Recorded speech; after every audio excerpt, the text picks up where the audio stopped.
तो hello everyone, आप सभी का मेरे इस केमिस्ट्री के वीडियो में स्वागत है। और आज जो हम टॉपिक पढ़ने जा रहे हैं वो है हमारा नोमेनक्लेचर ऑफ ऑर्गेनिक कंपाउंड्स। जैसा कि आप देख सकते हैं, मैंने यहाँ ऑलरेडी लिख रखा है, तो थोड़ा सा तो आइडिया हो गया होगा पहले ही। तो ऑर्गेनिक कंपाउंड जो होता है हम लोग पढ़ते आ रहे हैं क्लास 10 से 9 से। उससे पहले हम लोगों ने क्या देखा था कि बहुत सारे इनऑर्गेनिक कंपाउंड्स थे। इनऑर्गेनिक कंपाउंड्स को जब हम पढ़ते थे तो उस वक्त हमारे दिमाग में एक ही बात आती थी कि काश इतने सारे इनऑर्गेनिक कंपाउंड्स को याद करने का कोई एक तरीका होता, या उसको एक सिस्टमेटिक वे में उसका केमिकल फार्मूला को जो हम लोग लिखते हैं उसका एक सिस्टमेटिक वे होता है जिसके तरीके से हम आराम से उसका नाम लिख पाते। तो ये चीज़ जो है ऑर्गेनिक केमिस्ट्री में पॉसिबल है। आज से पहले ऑर्गेनिक कंपाउंड का जो अस्तित्व है वो बहुत ही पुराना नहीं है, ये बहुत ही नया कंपाउंड है। ठीक है, पहले जो था हमारे पास इनऑर्गेनिक कंपाउंड्स ही थे। ऑर्गेनिक कंपाउंड का अस्तित्व बाद में आया, और जब वो नहीं था एग्जिस्टेंस में उस वक्त लोग सोचते थे कि ऑर्गेनिक कंपाउंड जैसा कुछ होता नहीं है, और यदि कोई एक आध ऑर्गेनिक कंपाउंड मिल गया तो उनका सोर्स हम समझते थे कि सिर्फ और सिर्फ हमारे किसी भी लिविंग ऑर्गेनिज्म में ही है, उसे हम खुद से बना नहीं सकते, लैब में प्रिपेयर नहीं कर सकते। लेकिन फिर क्या हुआ, जैसे जैसे समय बीतता गया, एक साइंटिस्ट थे वोलर करके, वो क्या किए, उन्होंने लैब में फर्स्ट टाइम ये प्रिपेयर करके दिखाया।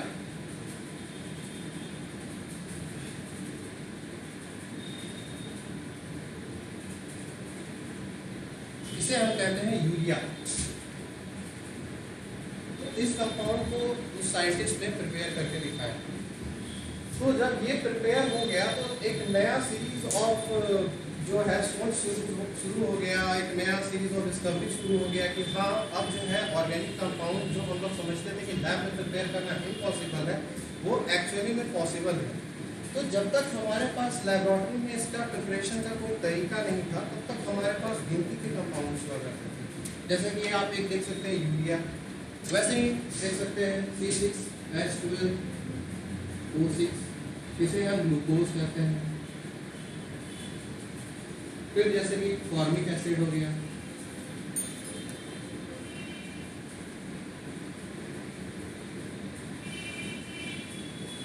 इसी तरह से और भी है, ब्यूटाइरिक एसिड हो गए, या आप देख सकते हैं लैक्टिक एसिड हो गए।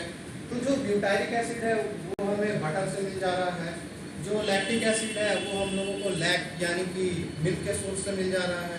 तो हम लोगों ने एक ट्रिवियल नेम सिस्टम रखा हुआ था, या आज के डेट में हम लोग इसे ट्रिवियल सिस्टम कहते हैं, जिसमें कंपाउंड्स का जो नाम है उसके सोर्स के अकॉर्डिंग हम लोग रखते हैं। ठीक है, तो ये सारा एक वक्त तक ठीक था क्योंकि हमारे पास लिमिटेड नंबर ऑफ कंपाउंड्स थे।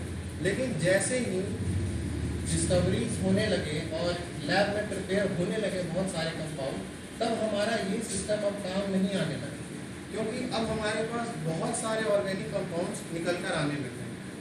तब साइंटिस्ट लोगों ने सोचा, इससे पहले नहीं सोचा था, बट अब उन्होंने सोचा कि अब एक सिस्टम को होना चाहिए, एक सिस्टमैटिक सिस्टम होना चाहिए जिसके अकॉर्डिंग हम इन सारे ऑर्गेनिक कंपाउंड्स का नाम को याद कर सकें, और ना कि जो पुराने तरीके थे कि कहीं से कुछ निकला या किसी का कोई भी मनमाना नाम हुआ वो दे दिया और हम लोग याद कर रहे हैं।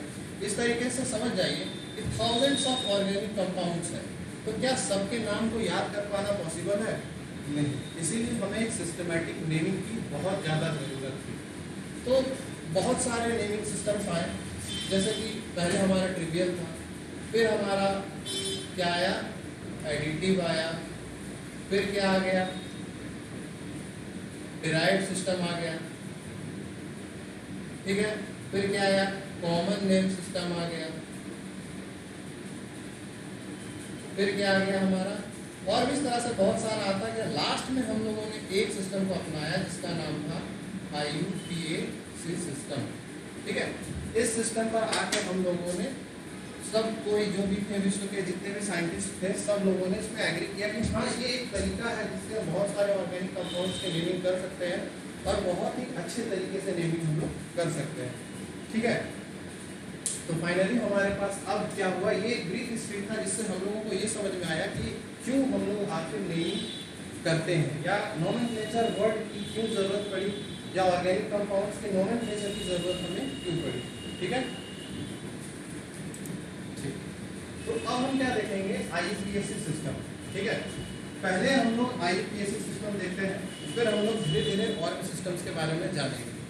तो आईयूपीएसी सिस्टम जो था वो, यानी कि आईयूपीएसी का फुल फॉर्म होता है international union of pure and applied chemistry. तो इन लोगों ने मिलकर एक सिस्टम बनाया जिसे हम लोग आईयूपीएसी सिस्टम ऑफ नेमिंग कहते हैं। ठीक है, तो इसमें क्या था कि कुछ सेट ऑफ रूल्स बनाए गए कि किस तरीके से हम किसी भी ऑर्गेनिक कंपाउंड्स का नाम लिख सकते हैं। तो इन्होंने कहा कि सबसे पहले हमें एक रूट वर्ड चाहिए। क्या चाहिए? Root word. अब ये रूट वर्ड क्या है? तो हमारे पास कितने कार्बन एटम है, सपोज कीजिए कि ये एक कार्बन, ठीक है, ये क्या है? एक कार्बन है। इसके साथ कितने एटम जुड़े हुए हैं? 4 हाइड्रोजन एटम जुड़े हुए हैं। सिमिलरली अगर हमारे पास कितने कार्बन है? 2 कार्बन। यहाँ पर कितने एटम जुड़े हुए हैं? यहाँ पर 3 हाइड्रोजन और इधर भी 3 हाइड्रोजन, क्योंकि कार्बन के साथ जो बॉन्डिंग कैपेसिटी होती है वो तो 4 ही होती है। तो इसके अलावा वो एक बॉन्ड तो कार्बन के साथ बना चुका है और बाकी के बॉन्ड्स किसके साथ बनाएगा? अदर एटम्स, किसी भी हाइड्रो एटम के साथ बनाएगा। तो हमारे पास यहाँ पर 1 कार्बन है, यहाँ 2 कार्बन है। ऐसे ही हमारे पास क्या हो सकते हैं? 3 कार्बन हो सकते हैं, 4 कार्बन हो सकते हैं, 5 कार्बन हो सकते हैं।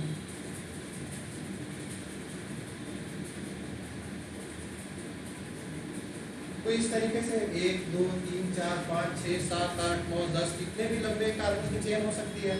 तो हम लोग इसको नाम कैसे देंगे? अगर हमें इसका नाम करना है तो कैसे करेंगे? तो वो रूट वर्ड की हेल्प से करते हैं। तो रूट वर्ड एक्चुअली में करता क्या है? वो क्या है? वो ये डिफाइन करता है कि हमारे पास चेन के अंदर, चेन में कितने सी एटम्स हैं। ठीक है, कितने कार्बन एटम्स हमारे चेन में है, ये रूट वर्ड हमें बताता है। ठीक है, अब एक बात देखिए, यहाँ पर क्या था कि कार्बन और कार्बन के बीच में, इस वाले कंपाउंड को फोकस कीजिए, क्या है? एक ही बॉन्ड है। ठीक है, कभी कभी हो सकता है कि यहाँ पर 2 बॉन्ड भी नजर आए, कभी कभी 3 बॉन्ड भी नजर आए। ठीक है ना, तो इस तरह के जो बॉन्डिंग्स को हम लोग डिनोट करते हैं वो हम लोग डिनोट करते हैं प्राइमरी प्रीफिक्स पर, प्राइमरी सफिक्स।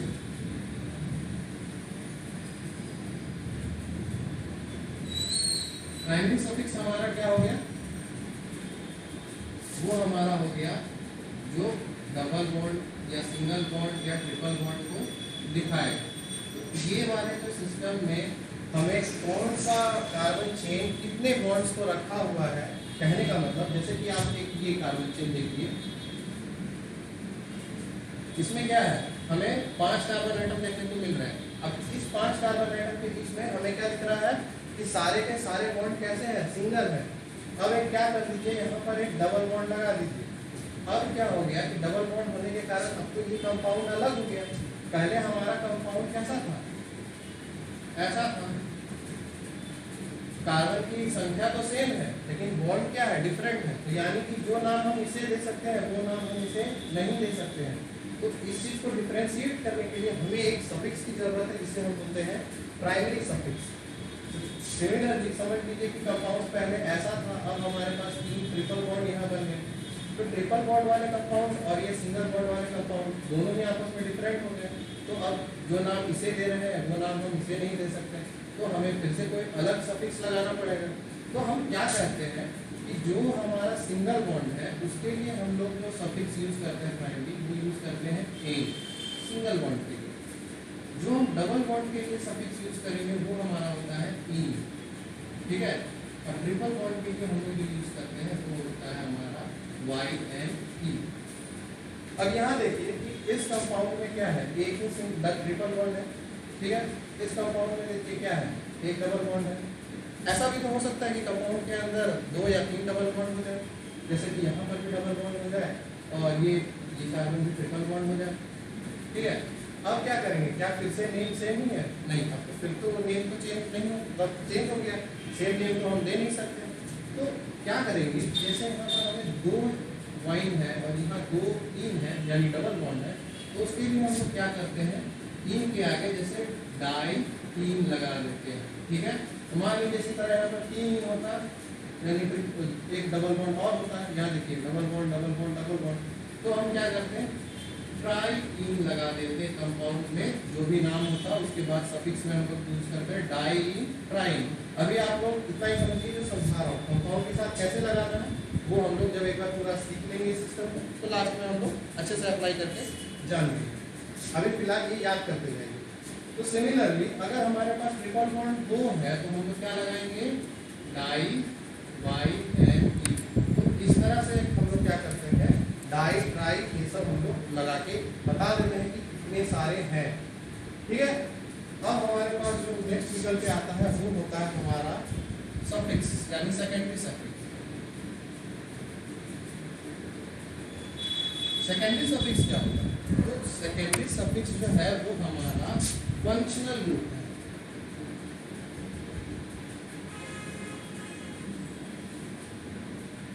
और फंक्शनल ग्रुप क्या है, तो इसको हम लोग थोड़ा सा डिटेल से देखते हैं। ठीक है, इसे हम लोग डिटेल से देखेंगे। अभी हमने कार्बन के चेन के बारे में 1 2 3 4 5 करके बताया है। अभी इस कार्बन के चेन के लिए कौन सा वर्ड यूज करेंगे, रूट वर्ड, वो भी हम लोगों ने अभी देखा नहीं है, वो भी हम देखेंगे। अभी एक ओवरव्यू दे रहा हूँ ताकि आप समझ सको, तो रिलेट कर सको कि अब क्या आने वाला है, अब क्या आने वाला है। फिर हम जोड़ते हैं प्रीफिक्स। ठीक है, प्रीफिक्स या फिर प्रीफिक्सेस। ठीक है, प्रीफिक्स या फिर प्रीफिक्सेस, यानी कि कभी कभी एक प्रीफिक्स जुड़ेगा, कभी कभी 2 जुड़ सकता है, कभी कभी 3 भी जुड़ सकता है। तो ये हमारा जो टोटल था, ये हमारा एक ग्रामेटिकल रूल है जिसके अकॉर्डिंग हम लोग नेम करते हैं इसको, किसी भी ऑर्गेनिक कंपाउंड को। यानी जब भी आप किसी ऑर्गेनिक कंपाउंड को पढ़ते हैं उसका नाम, तो आपको उसमें एक रूट वर्ड मिलेगा, एक प्रीफिक्स मिल सकता है, जरूरी नहीं कि हमेशा रहेगा ही रहेगा, एक सफिक्स जरूर मिलेगा, प्राइमरी सफिक्स, ये दोनों कंपलसरी है। इसके बाद सेकेंडरी सफिक्स अगर होगा तो ही मिलेगा, नहीं होगा तो नहीं मिलेगा, लेकिन ये दोनों चीज आपको जरूर देखने को मिल जाएगी। यहाँ तक क्लियर, यहाँ तक समझ में आ गया होगा। हम लोगों ने प्राइमरी सफिक्स अच्छे से देख लिया है क्या है नहीं है। अब हम लोग थोड़ा सा रूट वर्ड जो है, रूट वर्ड को थोड़ा सा समझ लेते हैं कि रूट वर्ड क्या है।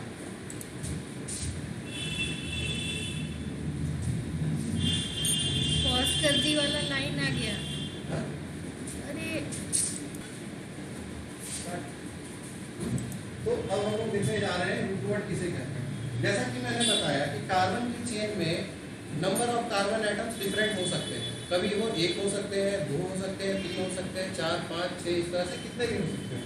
तो जैसे कि मान लीजिए कि एक है, एक कार्बन की चेन का कोई भी कंपाउंड है, उसके लिए जो हम लोग वर्ड यूज करेंगे वो होगा मिथ। ठीक है, अब अगर हमारे पास 2 कार्बन एटम है, ठीक है, उसके लिए जो वर्ड यूज होगा वो होगा इथ। अब हमारे पास समझ लीजिए कि 3 कार्बन एटम्स आ गए, तो 3 के लिए क्या यूज करेंगे हम लोग, प्रोप। उसी तरह से 4 के लिए हम लोग क्या यूज करेंगे, ब्यू। 5 के लिए यूज करेंगे पेंट। ठीक है, ये चेन देखिए बढ़ता जा रहा है।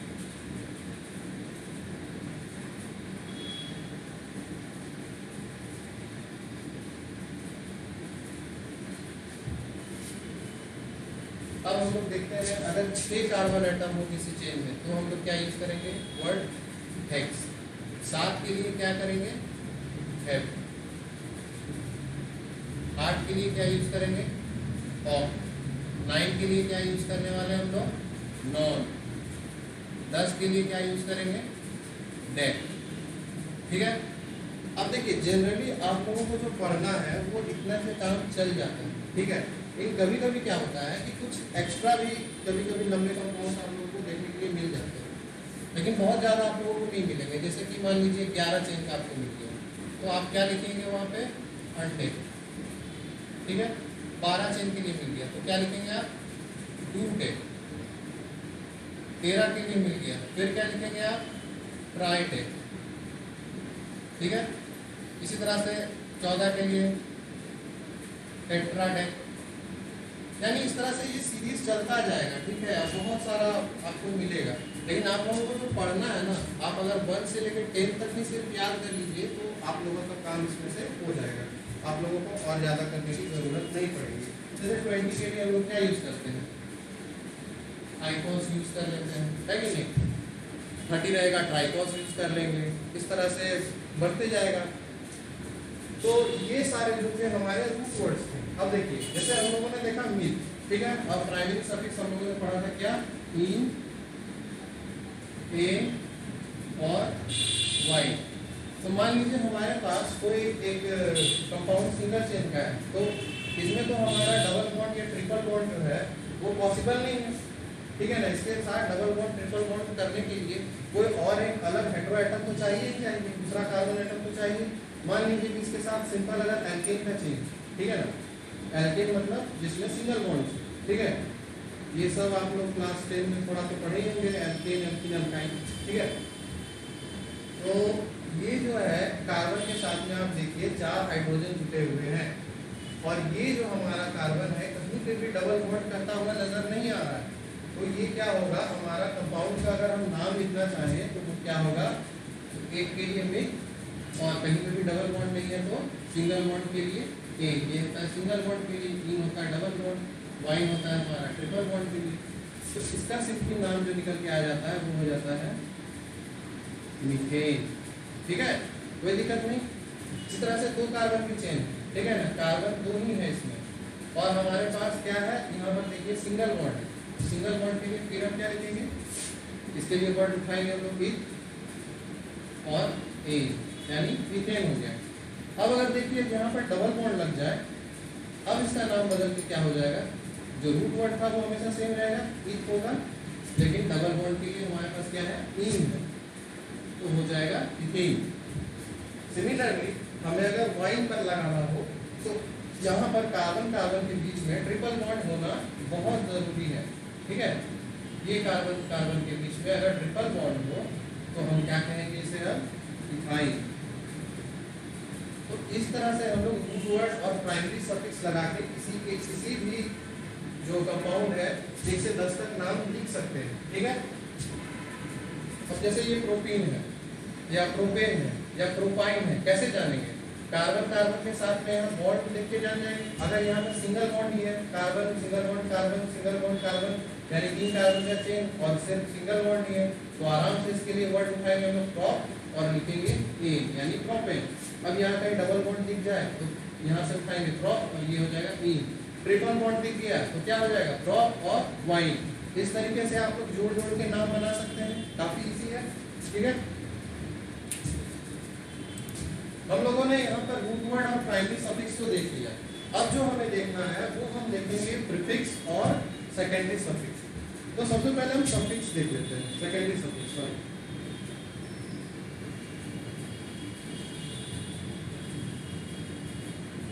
इसी को हम लोग क्या बोलते थे, फंक्शनल ग्रुप, जो मैंने बताया। अब फंक्शनल ग्रुप क्या होता है, जैसे जैसे आप लोग आगे पढ़ते जाएंगे ऑर्गेनिक केमिस्ट्री में तो काफ़ी सारे रिएक्शंस भी नजर आएंगे। अब इनऑर्गेनिक में रिएक्शंस थे तो ऑर्गेनिक कैसे आपको छोड़ देगा, रिएक्शंस तो रहे नहीं। तो वो सारे जो रिएक्शंस है ना, उसमें जो मेजर इफेक्ट होता है वो हमारा किसका होता है, फंक्शनल ग्रुप का होता है। यानी किसी भी ऑर्गेनिक कंपाउंड का जो मोस्ट रिएक्टिव पार्ट होता है वो हमारा होता है फंक्शनल ग्रुप। इसीलिए हम लोगों को फंक्शनल ग्रुप की भी नेमिंग आनी चाहिए।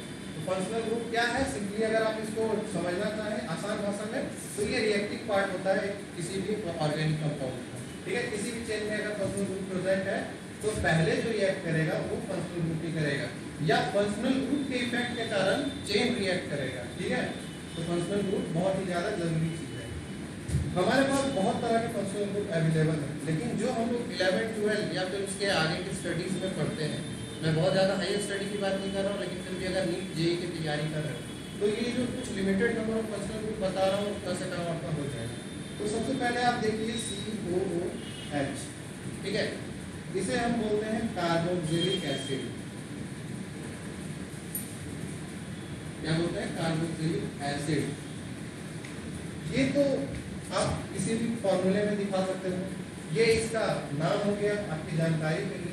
लेकिन सफिक्स में फिर कैसे ऐड करेंगे, इसका जो सफिक्स होगा वो हमारा हो जाता है ओइक एसिड। ठीक है, अब जैसे कि एक देख लीजिए कंपाउंड, एक कार्बन, ठीक है, जैसे एक कार्बन, ठीक है। अब अगर हम इसे क्या कर दें, दूसरे कार्बन एटम यानी कि ये एक कार्बन एटम से जोड़ दिए, इसमें भी क्या है COH में कार्बन एटम, यहाँ पर अब हम इसे फंक्शनल ग्रुप बना दे रहे हैं, ठीक है। अब इस कार्बन एटम के पास में क्या है, सिंगल बॉन्ड से ये फंक्शनल ग्रुप के साथ अटैच है। अच्छे से देखिए, ये कार्बन एटम है, ये COOH जुड़ गया, ठीक है। सिंगल बॉन्ड के साथ में कार्बोक्सिलिक एसिड जुटा हुआ है। अब इसके पास कितने बॉन्ड्स और बचे हुए, 1 2 3, 3 और बॉन्ड बचे हुए हैं, तो हम क्या लिख देंगे सिंपली इसमें CH और 3। तो ये अब हमारा जो हो गया एक ऑर्गेनिक कंपाउंड बन गया, ठीक है। यहाँ पर हमारे पास सिंगल बॉन्ड है और क्या है, सारे जगह पर सिंगल बॉन्ड है इस वाले पार्ट में, ठीक है। सिंगल बॉन्ड डबल बॉन्ड हमेशा जो AEY है वो कार्बन की चेन में ही दिखेंगे, अदर हेटेरो एटम के साथ हम लोग कभी नहीं दिखते, ठीक है। तो अब हम लोग काउंट करते हैं कि इसमें कितने कार्बन एटम्स हैं। तो हम देखते हैं यहाँ पर 1 है और यहाँ क्या है 2 है। तो 2 के लिए मैंने क्या बताया था कि आप लोग यूज करेंगे इफ, ठीक है। और क्या है हमारे पास सफिक्स इसके लिए, सिंगल बॉन्ड है तो एन है, ANE। अब हमारे पास सेकेंडरी सफिक्स क्या होगा, कार्बोक्सिलिक एसिड का ओइक एसिड, तो प्लस में हम कर देंगे क्या, ओइक एसिड, ठीक है ना, एसिड। अब यहाँ पर देखने वाली बात ये है कि हमारे पास यहाँ पर ई है और ओ है, तो दोनों ही क्या है, वॉवेल है। तो जब दो वॉवेल आपस में टकराते हैं तो उससे पहले वाला वॉवेल भाग जाता है, तो हो जाएगा क्या इसका नाम,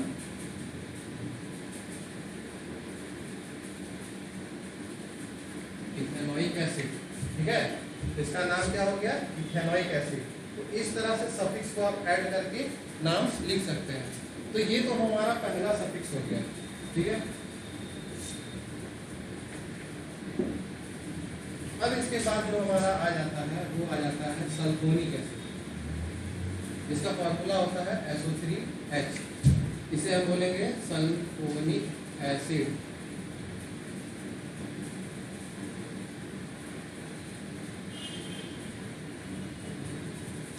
ठीक है। इसके लिए जो सफिक्स यूज करेंगे वो भी हमारा सफिक्स जो होगा वो सल्फोनिक एसिड ही होगा, ये पूरा नाम आ जाएगा सल्फोनिक एसिड में, सफिक्स में, ठीक है। अब इसके बाद इससे जो और नीचे आता है वो हमारा आता है C+O, ठीक है, तो C+O, ये हमारा हो गया एनहाइड्राइड, ठीक है। इसे हम क्या कहते हैं, एनहाइड्राइड कहते हैं, ठीक है। इसके लिए जो हम लोग यूज करेंगे सफिक्स वो भी क्या होगा, एनहाइड्राइड ही होगा। वैसे ये एनहाइड्राइड नहीं है, वो एक्चुअली में एसिड एनहाइड्राइड, ठीक है। ये जो पार्ट है आप लोग इसको यहाँ लिखिए, एनहाइड्राइड। और ये हमारा जो एक्चुअल नेम होता है वो होता है एसिड एनहाइड्राइड। अब एसिड एनहाइड्राइड क्यों कहते हैं, तो देखिए अगर दो एसिड को लिया जाए,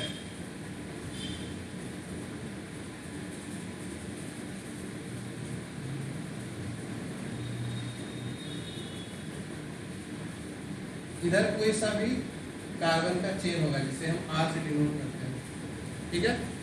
अब इस दो एसिड में क्या होगा कि OH जो है हमारा पार्ट एक एसिड से और एक पार्ट जो हमारा H है वो निकल के चला जाएगा।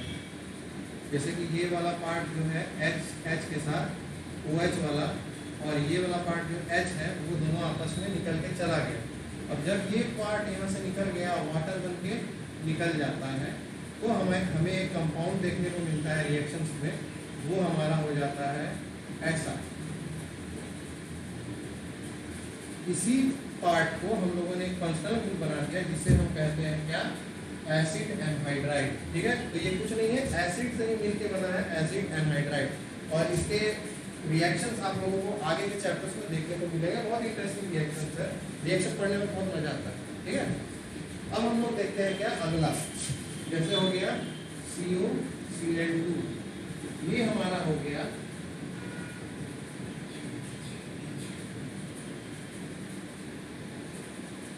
इसे हम कहते हैं कार्बोनिल क्लोराइड, ठीक है।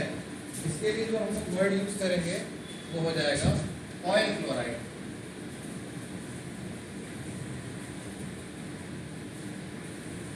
ठीक है, ये हमारा हो गया क्या, ऑयल क्लोराइड हो गया। जहां पे भी हमें ये मिल जाएगा, सॉरी COCl मिल जाएगा, वो क्या होगा, कार्बोनिल क्लोराइड। इसके लिए वर्ड जो होगा वो क्या होगा, ऑयल क्लोराइड। ठीक है,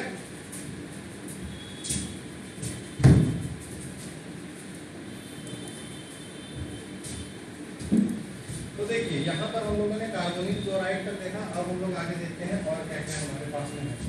इसके बाद जो हमारा आता है वो आता है हमारा साइनाइड। तो जहाँ हमें CN लगा हुआ मिल जाए, ठीक है, जैसे कि अगर हम ये वाले कंपाउंड को देखते हैं CH3 और इसके साथ अगर CN लगा हुआ दिख जाए तो CN के लिए हम लोगों ने सेकेंडरी सफिक्स क्या यूज करके रखा हुआ है, तो वो यूज करके रखा हुआ है नाइट्राइड। तो ये क्या हो जाएगा, इस सफिक्स के लिए क्या होगा, मीथेन नाइट्राइड हो जाएगा, सॉरी इथेन नाइट्राइड।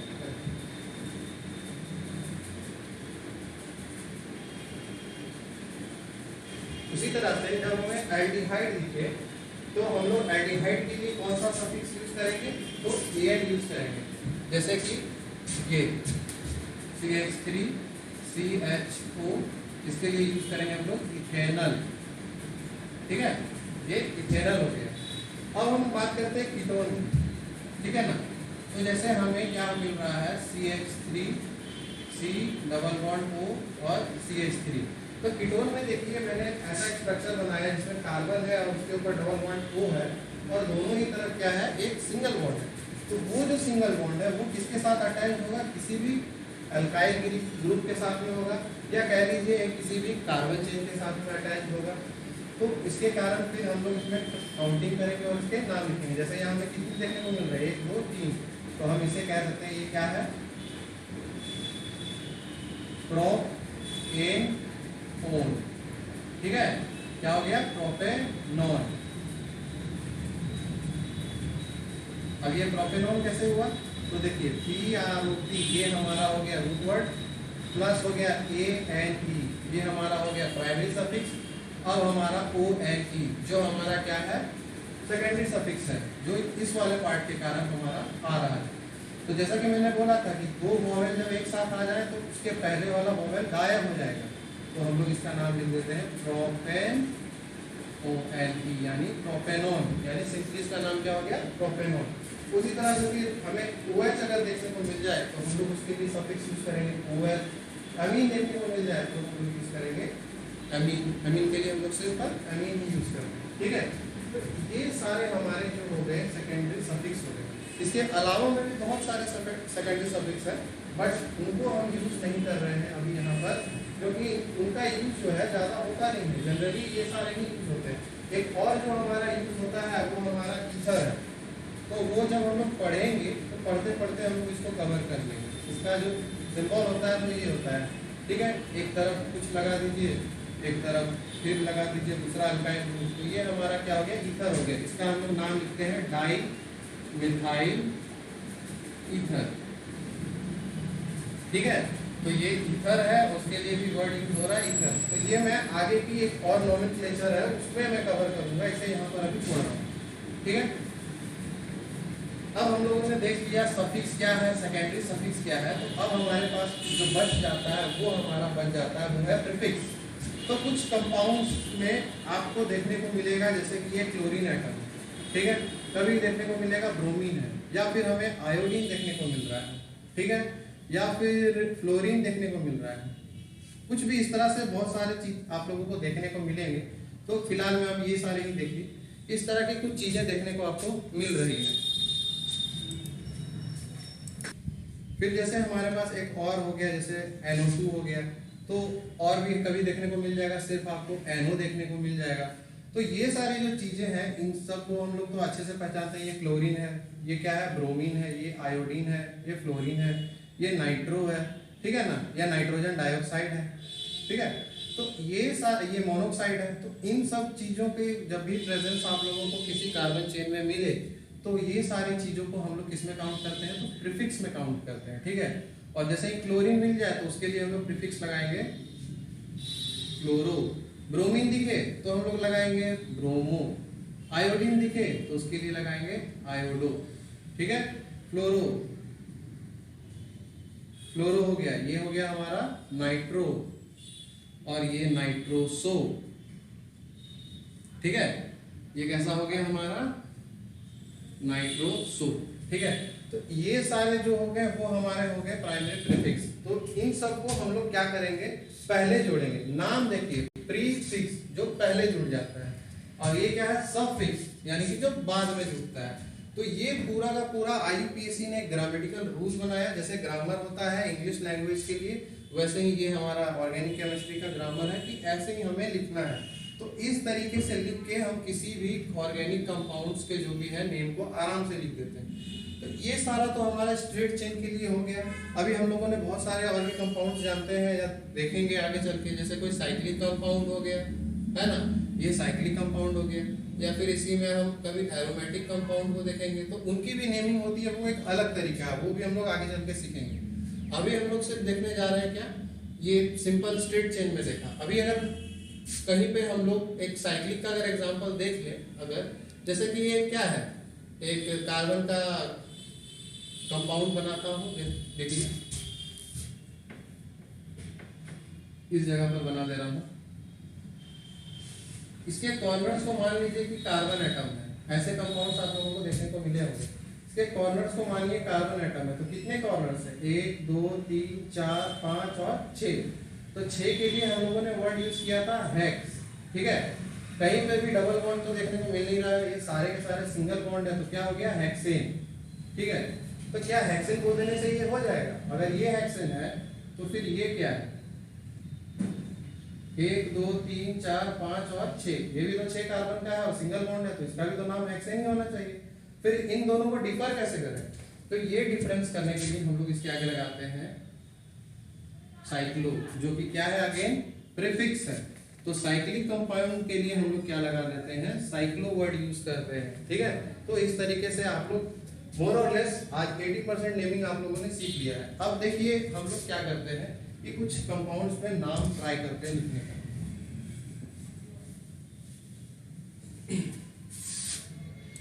अब जैसे कि ये कंपाउंड देखिए, ठीक है, ये हमारा क्या है CH3 CH2 CH2, ठीक है, CH2 अगेन CH2, और ये हमारा हो गया OH, ठीक है। और इसे आप ले लीजिए यहाँ पर आयोडीन, ठीक है। अब जितने भी हम लोगों ने तरीके सीखे उसके अकॉर्डिंग इसे डिडक्ट करके देखते हैं कि इसका नाम क्या है। तो सबसे पहले हम लोगों ने सीखा था रूट वर्ड, यानी किसी भी कंपाउंड के पहले रूट वर्ड को जानना है हमें कितने हैं। तो यहाँ कार्बन देखिए कितने दिख रहे हैं, 1 2 3 4 5, ठीक है। पहले हम यहाँ देखिए हमारे पास 5 कार्बन है, तो 5 के लिए हम लोग क्या यूज करते थे, तो 5 के लिए यूज करते थे पेंट, ठीक है। अब हम लोगों को देखना है प्राइमरी सफिक्स कुछ है क्या, तो हमें यहाँ कहीं पे भी यहाँ से लेके यहाँ तक में कार्बन चेन में कहीं पे भी डबल बॉन्ड देखने को नहीं मिल रहा है, क्या है सिर्फ और सिर्फ सिंगल बॉन्ड है। तो सिंगल बॉन्ड के लिए हम लोग क्या यूज करेंगे, ANE, ठीक है ना, यानी प्राइमरी जो सफिक्स है, प्राइमरी सफिक्स हमारा वो यूज हो जाएगा ANE, ठीक है। अब हम लोग सेकेंडरी सफिक्स देखते हैं, ठीक है ना। सेकेंडरी सफिक्स क्या है इसमें, तो क्या कहीं कुछ भी सेकेंडरी सफिक्स आपको इसमें देखने को मिल रहा है, हेटेरोएटम्स कुछ देखने को मिल रहा है, हेटेरोमॉलिक्यूल कुछ देखने को मिल रहा है। तो हमें दो चीज देखने को मिल रहा है, एक आयोडीन देखने को मिल रहा है, एक OH देखने को मिल रहा है। तो हम लोगों ने पढ़ा था कि आयोडीन और OH में OH को हम लोगों ने सेकेंडरी सफिक्स में रखा था, तो OH के लिए हम लोगों ने यूज किया था OL, ठीक है। तो इसका सेकेंडरी सफिक्स में जो वर्ड यूज होगा वो क्या यूज होगा, OL, ठीक है। अब तक तो हम लोगों ने देख लिया सफिक्स और रूट वर्ड। अब हम देखेंगे प्रीफिक्स। तो ये जो हमारा आयोडीन है वो क्या है, हमारा प्रीफिक्स है, ठीक है ना। प्रीफिक्स के लिए हम लोगों ने आयोडीन के लिए क्या यूज किया था, आइडो, ठीक है ना। तो आइडो यूज किया था। अब जो हमारे पास इसके अकॉर्डिंग अगर हम नेम लिखने की कोशिश करें तो क्या होगा हमारा, पहले हमको जोड़ना है प्रीफिक्स, तो आइडो हो गया, एक सेकेंड, हाँ ठीक है, आइडो हो गया। अब क्या करना है, तो आयोडो हम लोगों ने पहले लिखना था प्रीफिक्स में, ठीक है, प्लस हम लोगों को फिर रूट वर्ड लिखना है, तो क्या होगा, पेंट हो जाएगा, ठीक है, प्लस हमें क्या लिखना है, सब प्राइमरी सफिक्स लिखना है, तो क्या हो गया, ANE हो गया, ठीक है। अब हमें क्या लिखना था, सेकेंडरी सफिक्स, यानी क्या लिखना था, OL। अब देखिए, अब इस नाम को हम लोग डायरेक्ट लिख देंगे, आयोडो, आयोडो, PENT, E और O दोनों क्या है, वोवेल है, तो E हट जाएगा और डायरेक्ट आ जाएगा OL, तो हो गया हमारा आयोडो पेंटेनॉल, ठीक है। ये हमारा नाम हो गया इसका, ठीक है, IUPAC के अकॉर्डिंग। पर क्या ये नाम सही है, ये नाम हम लिखेंगे तो चलेगा, नहीं चलेगा। क्यों नहीं चलेगा, क्योंकि हम लोग जो नाम लिख रहे हैं इसमें OH का पोजीशन कहीं हम नहीं बता रहे हैं कि OH का पोजीशन कहाँ है, या आयोडीन का पोजीशन हम नहीं बता सक रहे हैं कहाँ है। अब तक हम लोगों ने जो पढ़ा, अगर स्टूडेंट्स इस नाम को आप बता पा रहे हो तो यहाँ तक सही है, लेकिन एक्चुअली में ये नाम गलत है, क्योंकि जब भी नेमिंग शुरू होती है तो उसमें हम लोग क्या करते हैं, हर एक की पोजीशन को बताते हैं। तो जैसे यहाँ पोजीशन 1 हो गया, ये 2 हो गया, ये 3 हो गया, ये 4 हो गया, ये 5 हो गया। अब 1 मैंने यहाँ से ही क्यों शुरू किया, इधर से क्यों नहीं शुरू किया, वो हम लोग रूल्स ऑफ नोमेनक्लेचर जब पढ़ेंगे, IUPAC के रूल्स, वो एक अलग वीडियो बनेगी, उसमें आप लोगों को समझ में आएगा। फिलहाल आप यहाँ पे देखिए कि मैंने 1 यहाँ लिया है, 2 यहाँ लिया है, 3, 4 और 5 है ये, ठीक है। तो ये 1, 2, 3, 4, 5 क्या है, ये सारे हम कहते हैं लोकेंट्स हैं, ठीक है, इसे हम लोकेंट्स कहते हैं। तो लोकेंट क्या होते हैं, अल्फाबेटिकल कुछ वर्ड या फिर कोई डिजिट्स, ठीक है ना, जैसे अल्फा, बीटा, ये सारे कुछ कुछ कभी कभी देखने को आपको मिलेंगे। जैसे फिर कोई डिजिट हो गया, इस केस में क्या है, ये 1, 2, 3, 4, 5 डिजिट ही है। तो हम क्या देखते हैं, जो डिजिट 1 है उसके पास OH है, और जो डिजिट 4 है वहां पर हमारे पास क्या है, आयोडीन है। तो अब हम क्या करेंगे, इस पोजीशन को हम लोग स्पेसिफाई करेंगे, क्योंकि OH हमारा तो यहाँ भी हो सकता है, इस नाम के अकॉर्डिंग हम तो नहीं कह सकते कि 1 पर ही है, वो तो यहाँ भी हो सकता है, यहाँ भी हो सकता है, यहाँ भी हो सकता है। तो हम क्या करेंगे, इसका आप पोजीशन को डिग्निफाई करेंगे या डेजिग्नेट देंगे, इसको डेजिग्नेशन इसका जो भी पोजीशन है उसका देंगे। तो आयोडीन जो है हमारा कौन सा पोजीशन में है, तो 4 है, तो हम लोग लिखेंगे इसको 4- आयोडो, ठीक है। अब हम फिर क्या करेंगे, बाकी का जो चीज था वो लिखते हैं पेंट, एन, ठीक है। अब देखिए OH जो है हमारा कौन से पोजीशन पे है, फर्स्ट कार्बन पर है, तो उसके लिए हम लोग क्या लिखेंगे, -1 और OL। अब ये जब फॉर्मूला है, इसको कोई भी पढ़ेगा या आपका कोई भी टीचर अगर इस फॉर्मूला को पढ़ेगा तो वो अच्छे से बता सकता है कि ये कंपाउंड क्या है, आयोडोपेंटेनॉल है, जिसमें 4th पोजीशन पे हमारा क्या है, आयोडीन ग्रुप है, और फर्स्ट पोजीशन पे क्या है, OH ग्रुप है। तो अब तक जो हम लोगों ने सीखा उसके अकॉर्डिंग ये पूरा का पूरा ये कंप्लीट नेम है और ये बिल्कुल सही है। इसी तरीके से और भी कंपाउंड्स के नेमिंग कर सकते हैं। तो अभी के लिए हमारे पास जितना सीखा है उतना ही है, ठीक है, इतना ही काफी है। आप पहले ये सारी चीजें सीख के आइए, फिर इसके आगे हम लोग रूल्स ऑफ नेमिंग नोमेनक्लेचर जो है वो एक अलग वीडियो बनेगा, उसमें मैं आप लोगों को बताऊंगा कि इसमें बहुत सारे रूल्स होते हैं जो हम लोगों को फॉलो करना है, जैसे लॉन्गेस्ट चेन रूल हो गया, या लोएस्ट सम रूल हो गया, या डबल लॉन्गेस्ट चेन रूल जो है वो कब वायोलेट होगा, किसकी सीनियरिटी क्या होगा। अभी हम लोगों ने जो सफिक्स पढ़ा है वो सफिक्स भी कभी कभी प्रीफिक्स की तरह एक्ट करता है, लेकिन वो कब करेगा वो सारे हम लोग अगले वीडियो में देखेंगे। तो अभी के लिए बस इतना ही। वीडियो देखने के लिए थैंक यू। पसंद आए तो लाइक, शेयर और सब्सक्राइब जरूर करें।